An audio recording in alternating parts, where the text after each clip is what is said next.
Good morning, folks. We've had a historic turn of events with the Speaker of the House, Kevin McCarthy, removed from his position. For the first time in American history, a speaker was moved in. We've never had a vote to remove a speaker before, and much less a successful one. There's a lot to talk about, how we got here, what's happened, what's next. So let's get to it. Let's get at it.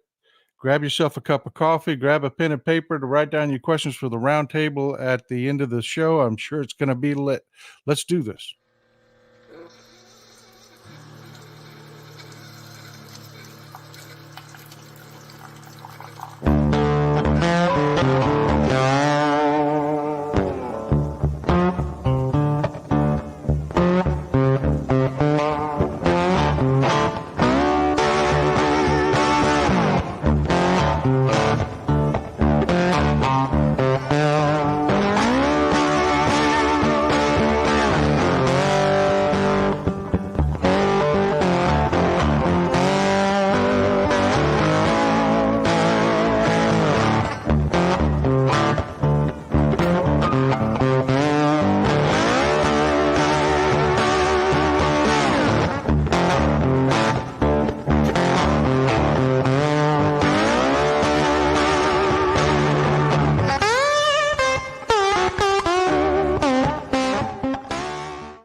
Good morning, folks.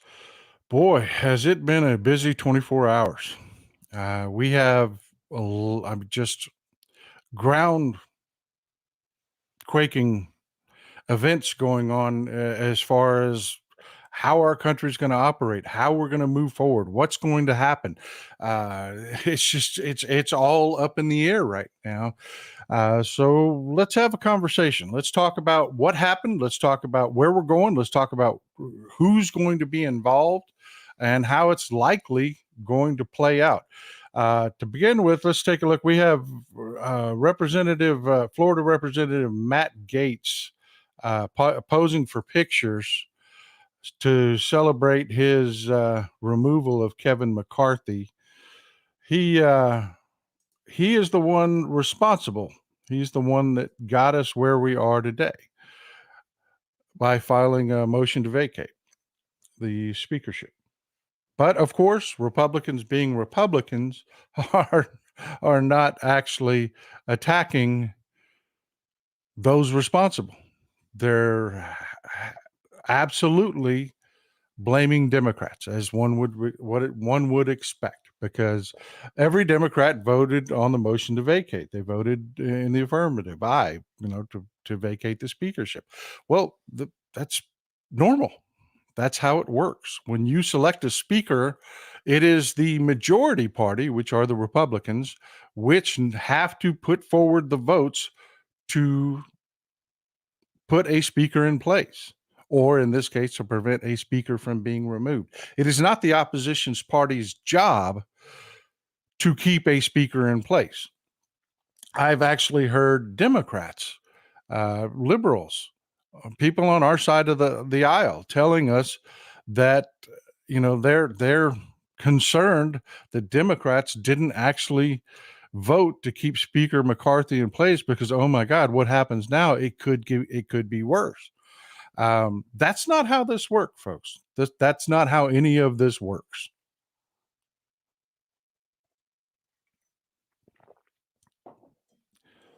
The speakership is a leadership position. It is a position of strength. And either you have the votes within your own caucus to be speaker, or you cannot be speaker simply because of what the speaker does. If you cannot whip the votes to get into the chair,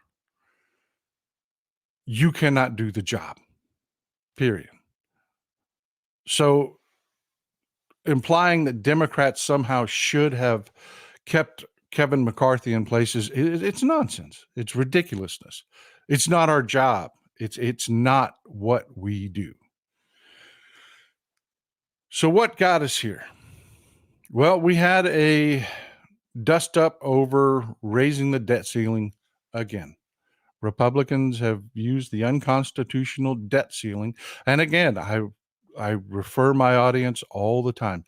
Politics Girl, Lee McGowan, has a short video that is fantastic. You can find it just by doing a search for Politics Girl and the debt ceiling, where she explains in detail the debt ceiling. But the Cliffs Notes of it is very simple. Way back in the day, we had it could take weeks to months for representatives to get to Washington to do anything about an out of control government. So, as a safeguard, they put in place a debt ceiling, limiting how much the government could spend. You can only you can spend as much as you want, but as far as actual money going out the door, they put a ceiling on that so that the government would have to stop what it's doing, and representatives would have to vote to increase that debt ceiling to allow the government to continue to function. It is unconstitutional. It's just never been challenged because when it was first put in place, it was a good idea. I mean, realistically, it's just not a bad idea. If you have to ride a horse to Washington, D.C., or ride in an old steam train to Washington, D.C., those things were notoriously unreliable. It was a good idea to be able to have some breaks there. Even though it is unconstitutional, it was a good idea. They never put it in the Constitution.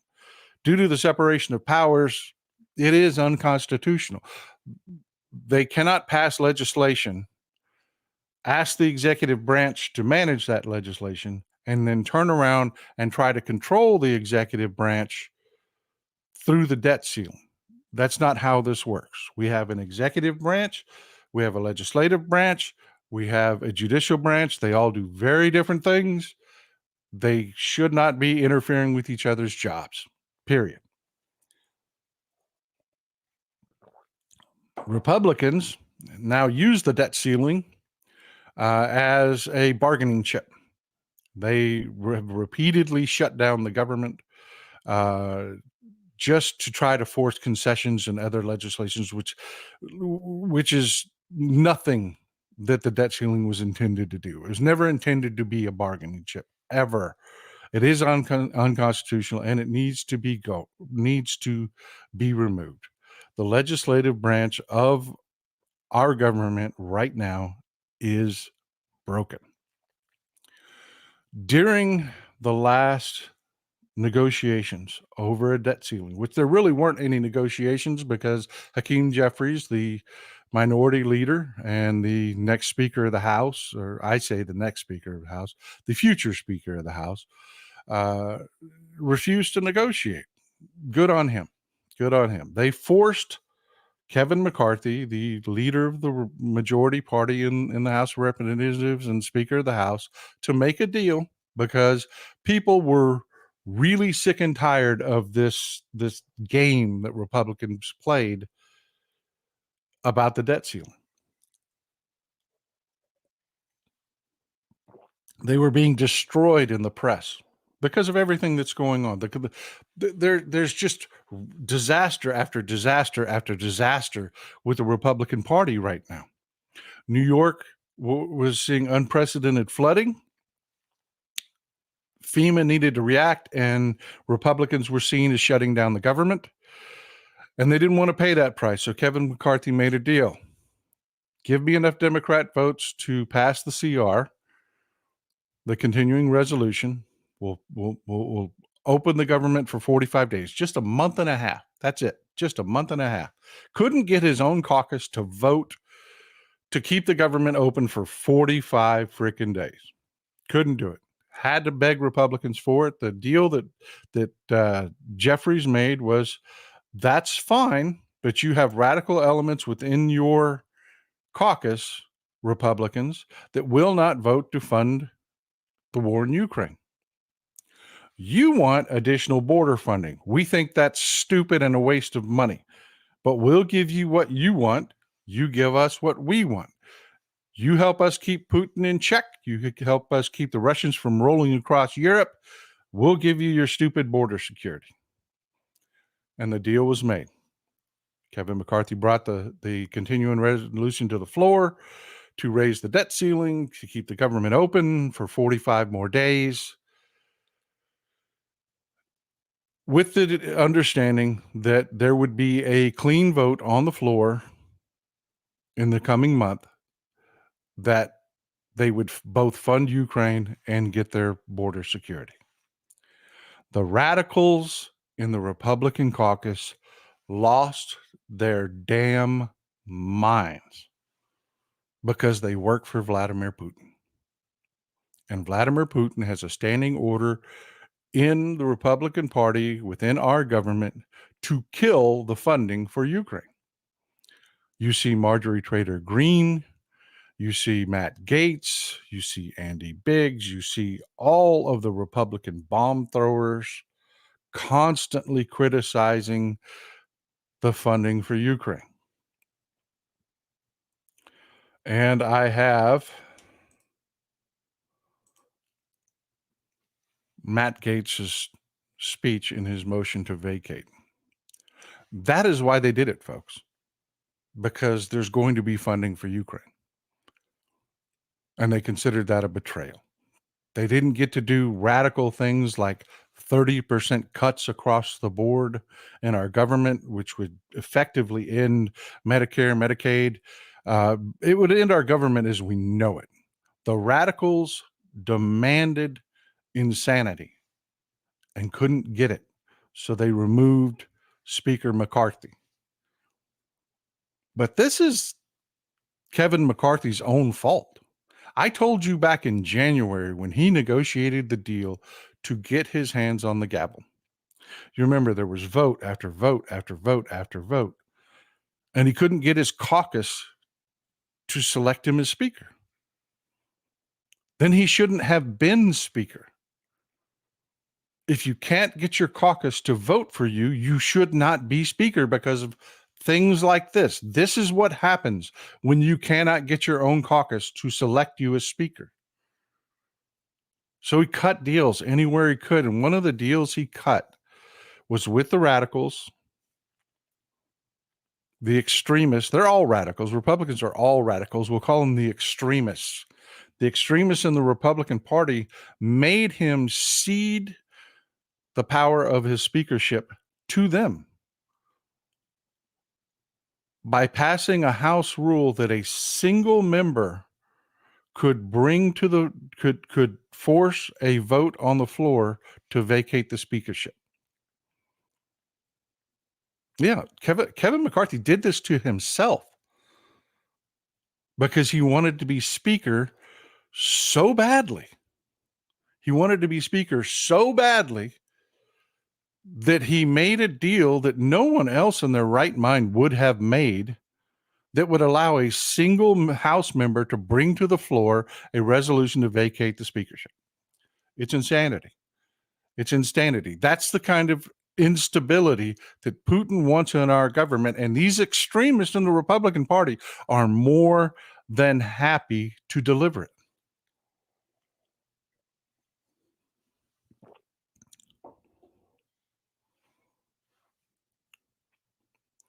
And I missed the comment. It was a great comment. And I don't have it, but I thank you. It was a comment, and there was just a comment made in chat that the Democrats could have done that at any time. Any single Democrat could have made a motion to vacate the speakership. They did not. This is not the Democrats' fault. Republicans are desperately trying to hide their own chaos by blaming this on the Democrats today.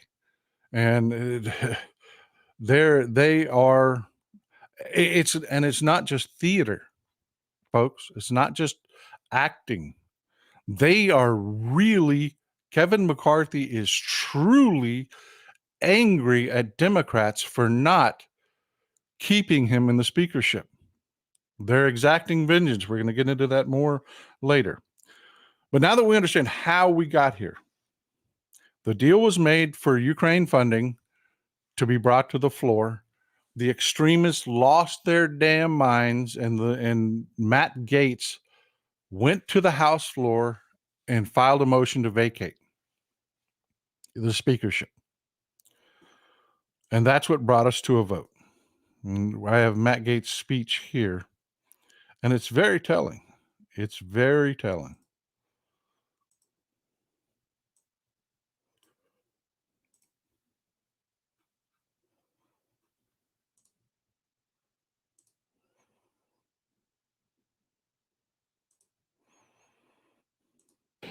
To be clear, I tried to get one of the three podiums on the Republican side, and y'all wouldn't let me have them, so you sent me over here. But you know what? I'll make this argument at any desk in this building, from the well, from the chair. I'll make it on every street corner in this country that Washington must change. We have to break the cycle. We have to break the fever. And I would hope truly that the reforms that we are fighting for are reforms that would last and be embraced and that would democratize power in this institution beyond the privileged few who back us up against shutdown politics and Christmases and deadlines in order to achieve their objectives.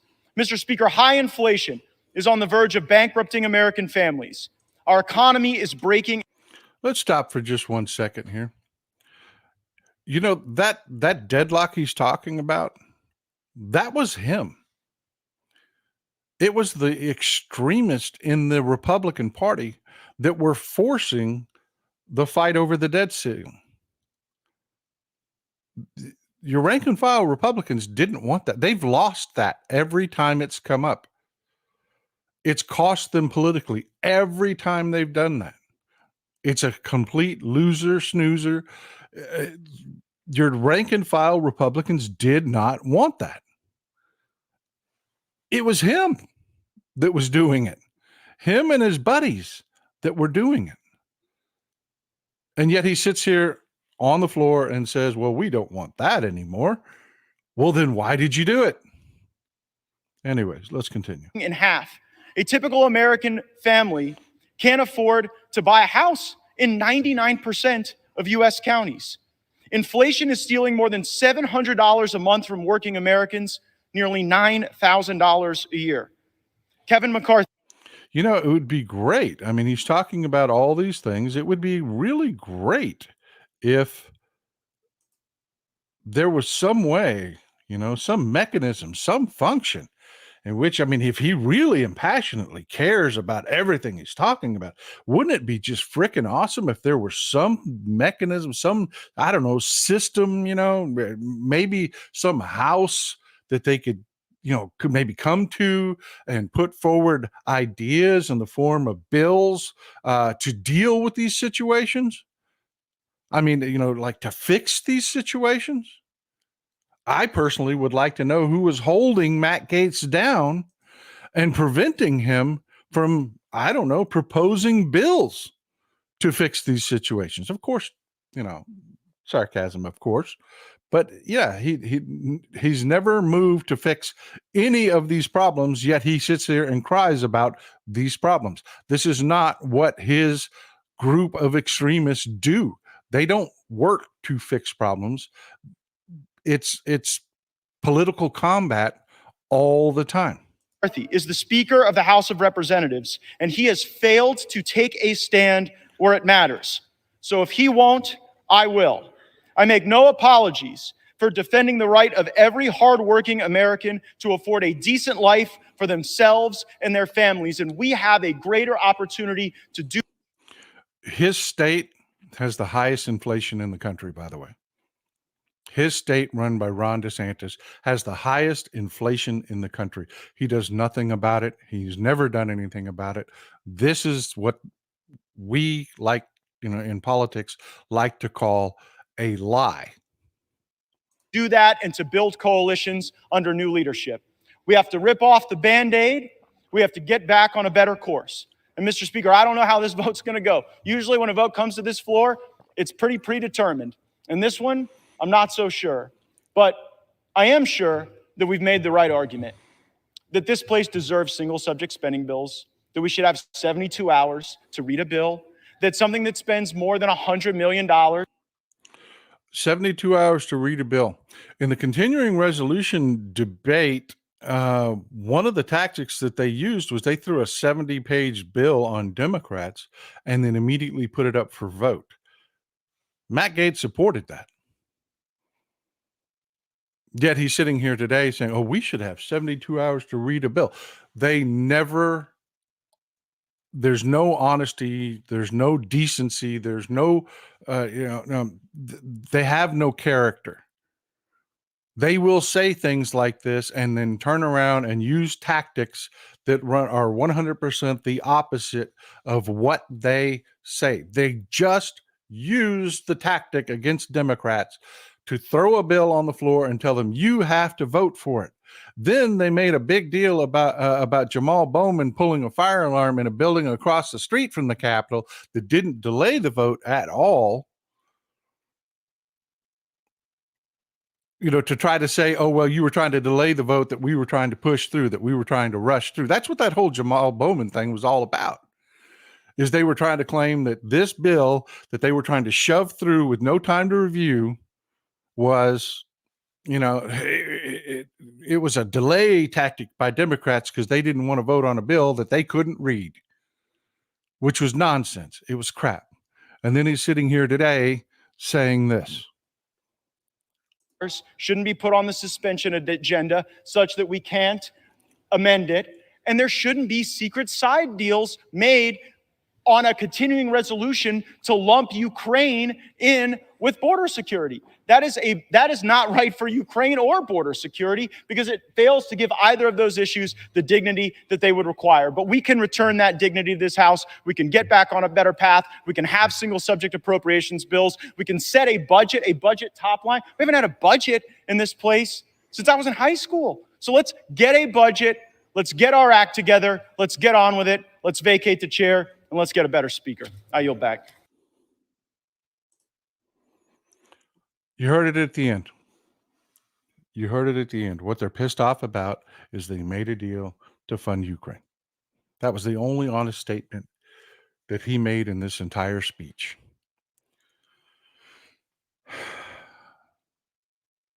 I mean, it's tiring, folks. I know it's tiring. I know it's, it is. It's tiring to listen to this over and over and over again. All Republicans do is just stand there and lie. They eat their own. There's nothing but chaos because they're serving a lord and master from Russia on one hand, and on the other hand, they're serving lords and masters in a billionaire frat club that all want their special, pet projects pushed through. Then they're desperately serving white supremacists as well. They're going nuts, running back and forth, trying to serve all these masters, and none of them are good for the American people. None of them are good for the American people. And they know it. They just here, it comes out of his own mouth. Let me play you one more bit from Matt Gaetz when he was talking about. Let me start this over so you can hear the whole thing. So it's hard to make the argument that oversight is the reason to continue when it sort of looks like failure theater. I yield such time as he may consume to my colleague from Arizona, Mr. Bates. So it's hard to make the argument that oversight is the reason to continue when it sort of looks like failure theater. I yield such time as he may consume to my colleague from Arizona, Mr. Bates. What he's talking about there is the weaponization of government committee, the impeachment inquiry. What he's decrying there isn't that the Republicans are doing these things. No, what he's pissed about is that they're failing at it. And yet you've got Republicans today trying to sit out there. We're doing this for the American people. They're chaos agents. They're horrific, horrible human beings. And if you don't believe me, watch what happens at the end of this. We're going to have a few videos today, folks. Stick with me.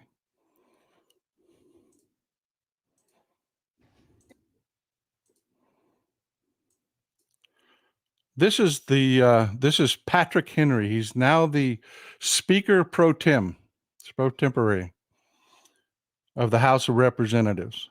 He is Kevin McCarthy's lieutenant. He's a little stooge. He's an angry, miserable little man. And he is pissed that Democrats did not help keep Kevin McCarthy in his seat. In the opinion of the chair, prior to proceeding to the election of a speaker, it would be prudent to first recess for the relative caucus and conferences to meet and discuss the path forward. Accordingly, pursuant to Clause 12A of Rule 1, the chair declares the House in recess subject to the call of the chair.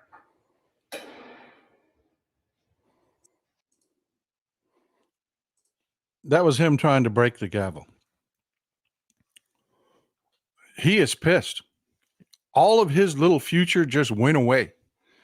See, he was one of Kevin McCarthy's number one little stooges. His name's Patrick McHenry. We're going to have to put up with him for a while. The House of Representatives has convened. They're not coming back till Monday, folks. They're not coming back till Monday. Yeah, Dave W. says, it's a shame the gavel didn't bounce back and crack him one in the nut. Amen. I agree with you, Dave. I agree with you.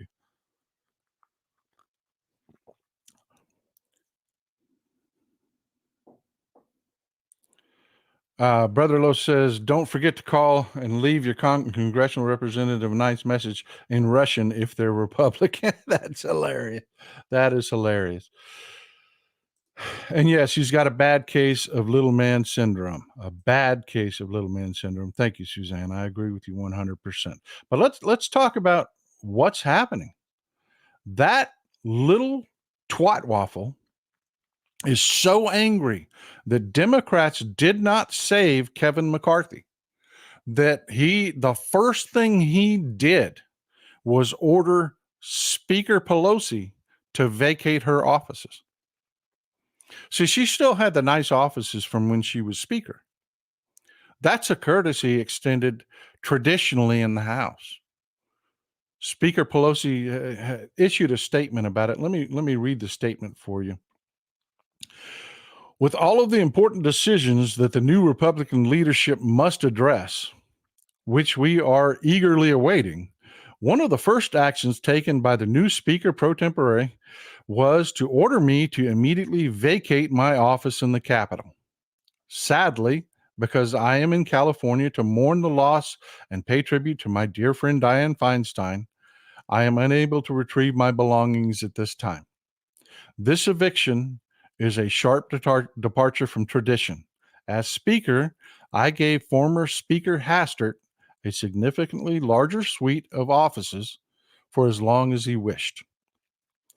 Office space doesn't matter to me, but it seems to be very important to them. Now that the new Republican leadership has settled this important matter, let's hope that they get to work on what's truly important for the American people. Outstanding statement. Outstanding statements. And yes, that is extreme pettiness. Patrick McHenry knew that Speaker Pelosi, former Speaker Pelosi, was not at the vote to remove Kevin McCarthy, and he knew why. She was friends with Dianne Feinstein. They both served in Congress for decades together. Dianne Feinstein recently passed. Speaker Pelosi went to be with the family, which this isn't just a professional courtesy. They are friends. The Pelosis and the Feinsteins are friends. So while she was at the funeral, there to attend the funeral, Patrick McHenry, his first action, and remember, he is McCarthy's stooge. This was from Kevin McCarthy. This was Kevin McCarthy saying, screw you for not keeping me in my job. McCarthy knew he extended the same courtesy to Nancy Pelosi when she lost the speakership. They allowed her to keep her office, the same courtesy that Nancy Pelosi had extended to Dennis Hastert when he lost his speakership. a House tradition. Patrick McHenry and Kevin McCarthy are now going to be petulant, spoiled, angry little children and blame Democrats for not keeping him in his job when he himself could not contain his own caucus. It was Republicans that removed him from his office. I'll give you an example here. One of the few Republicans actually catching hell for this, of course, they're attacking a woman. I don't particularly like her. I'm actually, the schadenfreude of her going through it is Rep. Nancy Mace. Here's her statement as to why she stabbed McCarthy in the back, because McCarthy had been taking care of Nancy Mace. He had been cultivating her career, bringing her along. You notice that she's getting more and more face time as of late. Here's the statement from Nancy Mace. I've made deals with Kevin McCarthy, with the speaker, that he has not kept to help women in this country. And we have done nothing for them. Or as a survivor of rape, and I worked all year on a rape kit bill that hasn't seen the time of day, I cannot tell you how frustrating that is as a woman in this conference, in this Capitol, to have that happen. Like, if you make a promise, you should keep it. And if you promise women you're going to help them, then you damn well better do it. So as a fiscal conservative, I'm That's it. That's what it is. That's it. She made a deal with McCarthy. She was supposed to get advancement. She feels like he didn't hold up his end of the deal, and she hasn't moved ahead fast enough. So she stabbed him in the back. She didn't give a damn about a rape kit bill. She wanted that rape kit bill. There are Democrats that would have gleefully voted along with her. All she had to do was convince, 5, 6 of her colleagues to vote along with them. They could have forced the bill on the floor. She could have got that bill passed anytime she wanted. It is not about the rape kit bill. It is about the fact that she is another Republican. She's another greedy person that wanted. She's just like Matt Gaetz. Matt Gaetz wanted things. Matt Gaetz sat there and decried lobbyists. Well, none of the lobbyists really, they don't pay any attention to Matt Gaetz. He has no power. He has no sway. He's got about 5 members in the House that vote with him. He's nobody. That's why he was decrying lobbyists and whining about the lobbyists. They don't pay attention to him. Nancy Mace, same deal. McCarthy was grooming her along. You saw it. I saw it. Nancy Mace was out there making ridiculous damn statements for the Republican Party for the last couple months, but it wasn't enough for her, so she stabbed him in the back. She did this, and she's the only one right now on the Republican side that's catching hell. Matt Gaetz isn't even catching hell right now from the Republicans. They are literally calling each other back room, the staffers, the operatives, and they're trying to figure out what they're going to do to Nancy Mace.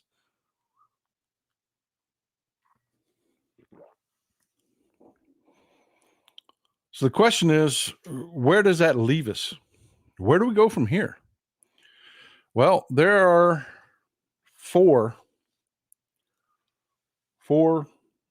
people that look like they're on the short list to move forward as speaker on the Republican side. 4 possibilities.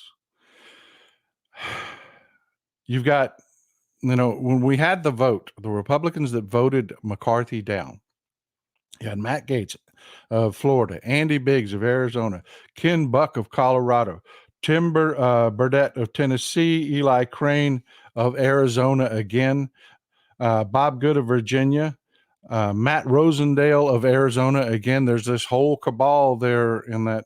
I don't know if you've ever been to Four Corners before, where Colorado and Arizona, out in that rural area, you've got those rural Arizonians that are in a little cabal there working together with Matt Gaetz and of course, Nancy Mace now joined them of South Carolina and now joined them. Their futures are screwed. They are. They're screwed. Any deals that they thought were, and that was really their whole deal, was that they were nobody's favorites. These are people that nobody liked. These are people that were not going to get ahead in the Republican caucus. So they grouped together and they stabbed McCarthy in the back. And they think that they're going to continue to sow chaos going forward. They think that they're going to be able to keep these House rules, which, no speaker going forward is going to agree to these House rules. This is going to be a long process. Evie Zant, that is perfect. The Toddlers Caucus. Absolutely. Absolutely. This is going to be a long process because the next speaker can't leave these rules in place. If he does, the extremists, the Toddler Caucus, have them bent over. Anything they do, if they make a deal to move something forward for the good of their own damn party, don't kid yourself. McCarthy made that deal on the continuing resolution for the good of the Republican Party. They were being destroyed in the press. They were being destroyed with the voters. Nobody wanted that. He couldn't even make a deal for the good of his own Republican Party that these extremists did not insist fealty to Putin. The next speaker can't leave that rule in place. So who do we have? Well, the first that came out of everybody's mouth was Elise Stefanik. This is Elise Stefanik. Elise Stefanik is a representative from New York. She is nuts. She's crazy. She is just a real nutball. She's one of those people that said Antifa was responsible for January 6th. I mean, not at any hyperbole at all. She said Antifa attacked the Capitol on January 6th. She also very much is responsible. One second.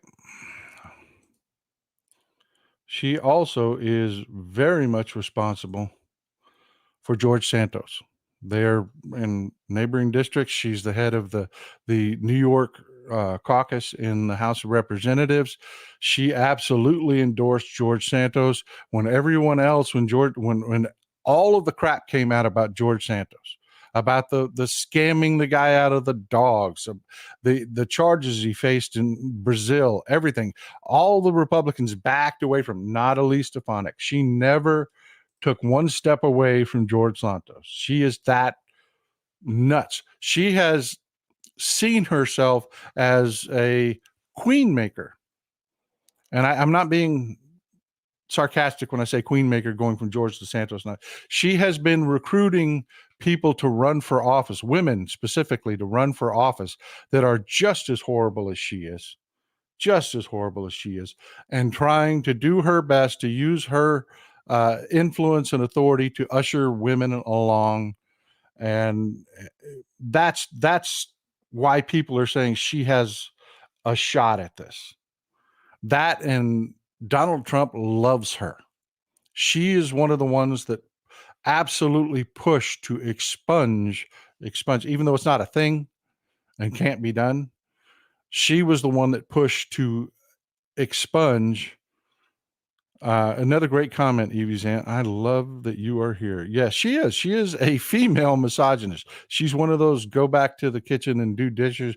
Do as I say, not as I do. Don't become a member of Congress. Go back and serve your man kind of people. She is really, there are so many statements from this woman that if she becomes speaker, I'm not going to have to look anything up for the rest of my life. I mean, she is, there's so much out there of the craziness that she said. But yeah, Donald Trump loves her. So people are saying she may have a shot, folks, because Donald Trump is a chaos agent. He loves chaos. She would absolutely be chaos. All of the conspiracy theories, all of it, she's more than willing to push it. She's more than willing to engage in the stupidity. She has no respect for House decorum.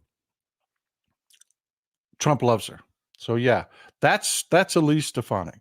The next person, although I will say that she immediately came out and said that she would not run for the speakership, but you can't believe that because she's like a windsock. If she gets enough people behind her saying, "Hey, we'll vote for you, you know, if she thinks she even has a marginal shot. It was Rick Wilson that made the comment that Elise Stefanik would unplug uh, Steve Scalise's chemotherapy drugs if she thought she had a chance at being speaker. Uh, she is that mercenary.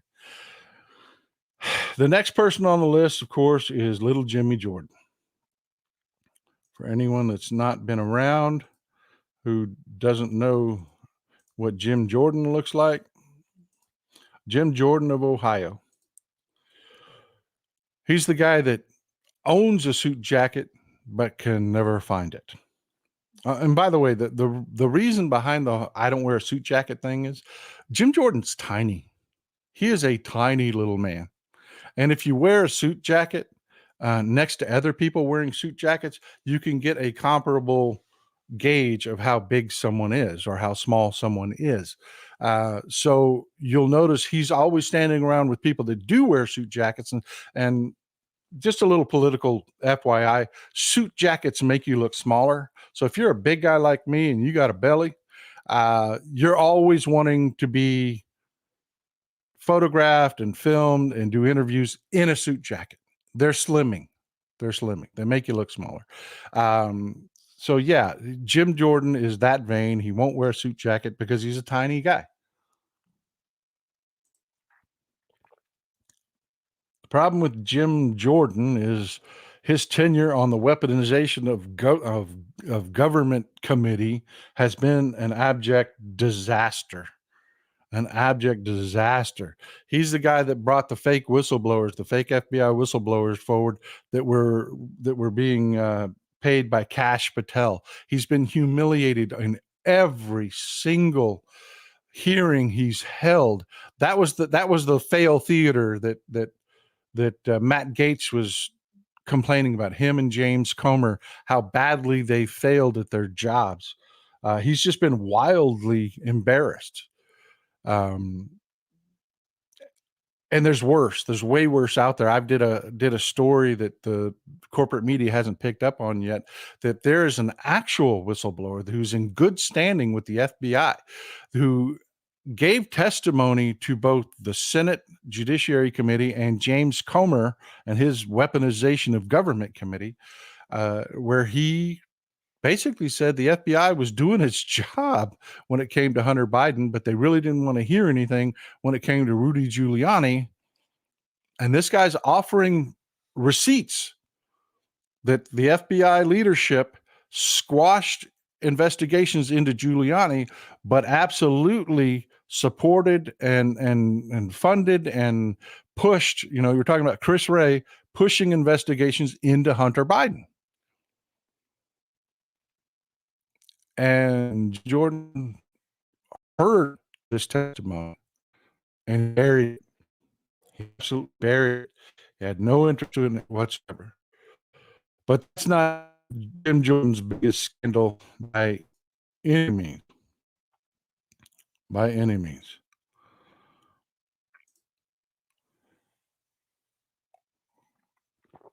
Jim Jordan suborned perjury. There was testimony before Congress about the OSU scandal. And Jim Jordan reached out personally, making phone calls to ask witnesses to not testify or to lie in their testimony.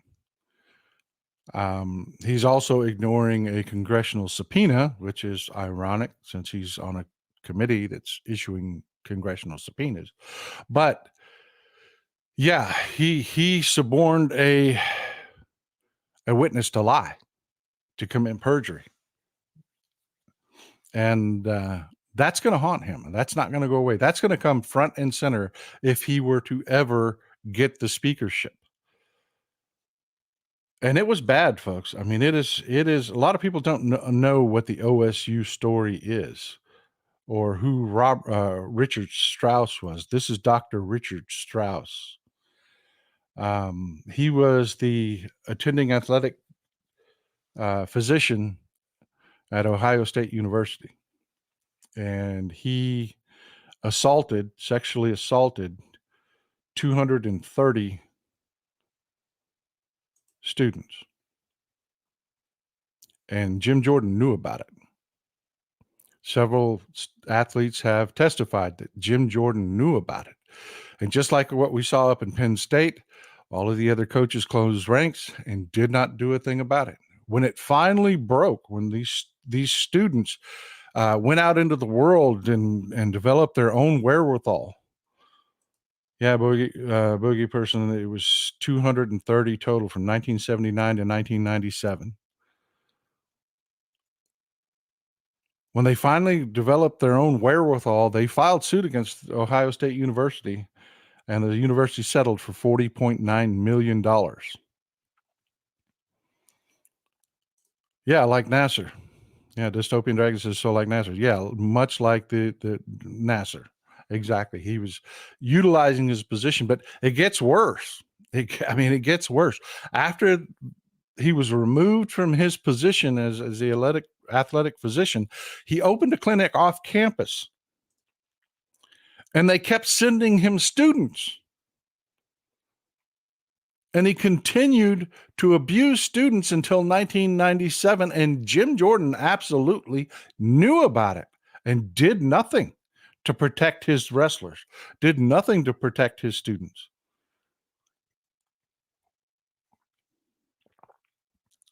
Just like today, he is a good little Republican. He's a good little Republican soldier. He was a good little soldier for the university then too. He didn't give a damn. He doesn't give a damn about the American people now. He didn't give a damn about his students then. That is Jim Jordan, and that's what will be hanging around his neck. The next major contender, and I will tell you this, there's a good shot. There is a very good shot that this may end up being the next Speaker of the House. This is Steve Scalise of Louisiana. Steve Scalise has baggage also. He, back in the day, and I don't think these proclivities have left him. He's a white man from Louisiana. Gave speeches for David Duke, the white supremacist. Steve Scalise is not a nice guy. He was always a racist. He was always a partisan.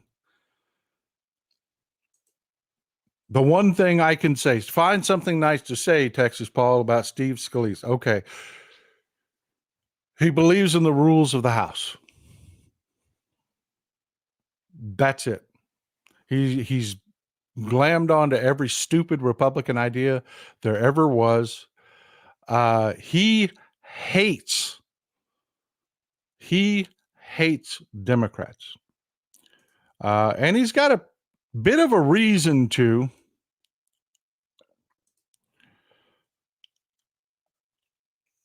James Hodgkinson, a Bernie bro, blew Steve Scalise's bladder out on a baseball field. It was a Bernie bro, a Democrat, that shot up the Republican baseball game, and Steve Scalise was badly wounded. And that didn't make him more fond of Democrats, folks. It didn't. He does not, he hates Democrats as much as I hate Republicans, and no Republicans shot me. So I guess I got the lead there.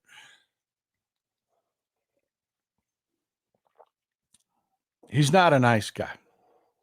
He's not a nice guy. He is a racist. You don't give speeches in front of David Duke's KKK organization and then suddenly fix yourself a couple decades later. You don't. That's a lifelong thing. That, it's like, it's like Senator Byrd. It took him a lifetime of overtly working, making African Americans his staff, his congressional staff, for overtly working for the NAACP, for overtly working for African American causes, to have some atonement for what he's done. Steve Scalise has done none of that. None of that. He is still a scorching racist. And there's a good chance that he may be Speaker of the House. The final person in contention is Byron Donalds of Florida. And I believe he has a better shot than Jim Jordan does. Byron Donalds, look, you crack me up, Penaloco. Byron Donalds of Florida has a criminal history. He's first of all, hasn't been in the House that long. He's a second-term congressman. But on top of that, he has a serious criminal history. He was busted in 1997 for dealing drugs. That charge was dropped in a pretrial diversion program. He promised to be a good boy and get off the drugs, and they dropped the charges. In 2000, he pled no contest to bank fraud. He blamed it on a girl he was dating. His defense wasn't me. Yeah, it was him. They worked to defraud a bank. He pled no contest, but his record was expunged when he got into the House, the Florida House. Yeah, that's how Republicans roll. You got a guy that sold drugs. You got a guy that was convicted and pled guilty, pled no contest to defrauding a bank. So Republicans expunged his record. Yeah. And he's in serious contention, folks. He's in serious contention to be the Republican Speaker of the House. What else do you need to hear about the Republican Party?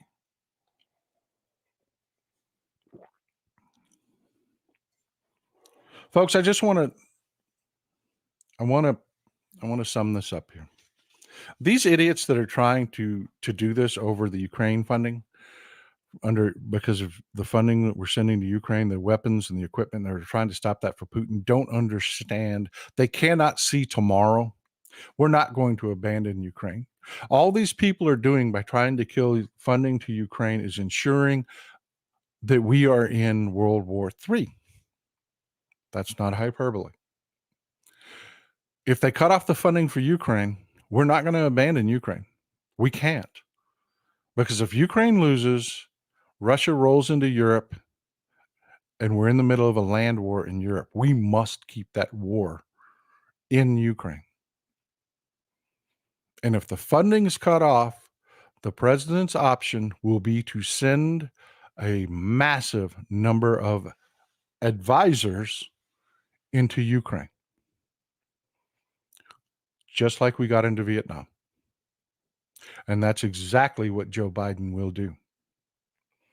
There will be tens of thousands of American soldiers on the ground in Ukraine.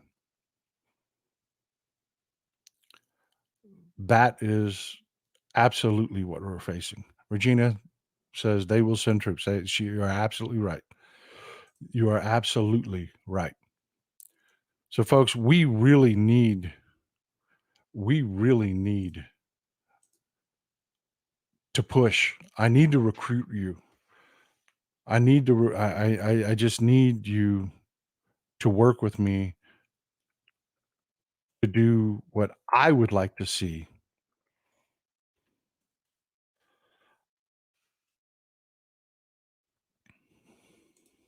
I would like to see Hakeem Jeffries as our next speaker.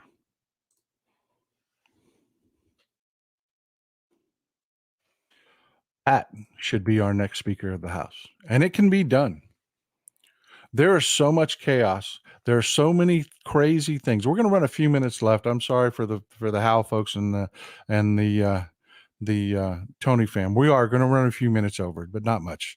4 or 5 minutes max. Hakeem Jeffries can be our next Speaker of the House.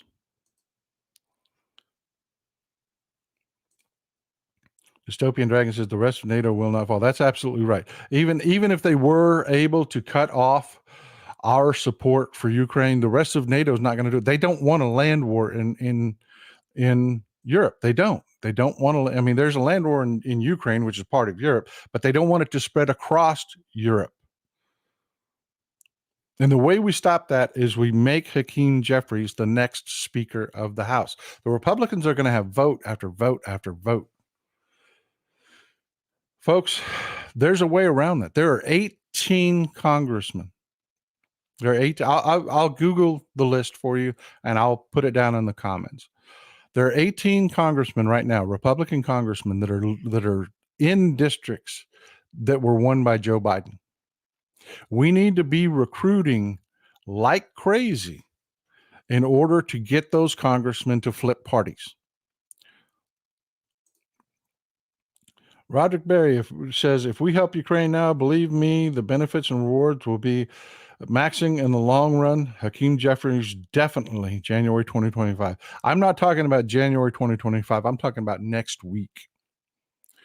People flip parties. It has happened before. It has absolutely happened before. And there are 18 congressmen in districts that Joe Biden won that know they're probably not going to return to Congress. The wind is at our backs. It is in our sails. If we can get the Speaker to make deals, if we can get our Democratic operatives to make deals with these Republicans to ensure them that they won't be primaried out of a job and they'll get funding, that is way better than losing in the next election. We can flip people over to Jeffries. He's not a hyper partisan. He's not. You're not going to love the guy. He's just like Nancy Pelosi. He makes deals. He is not a hyper partisan. He will give Republicans wins on occasion to win them over for votes for us. He will make deals and he keeps his word.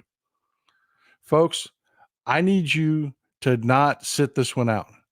Get on the horn. You got Dystopian Dragon here saying Jeffries is a corporate tool like Nancy. And I hate to tell you, man. I hate to tell you. Sometimes you have to do things to get funding. You do. And the Democrats are doing way more for the American people than the Republicans ever dreamed of. This is not time to break ranks. But it is possible, folks. We can do it. I will put the list in the description. Let's make some phone calls. Let's get on it. Let's encourage these people to flip parties. Let's tell them we will support them. If you flip to the Democratic caucus, we will support you. And the last thing that I want to leave you with is a bit of a smile. I hope you've got your tinfoil hats ready to go. I've got mine. I am absolutely prepared.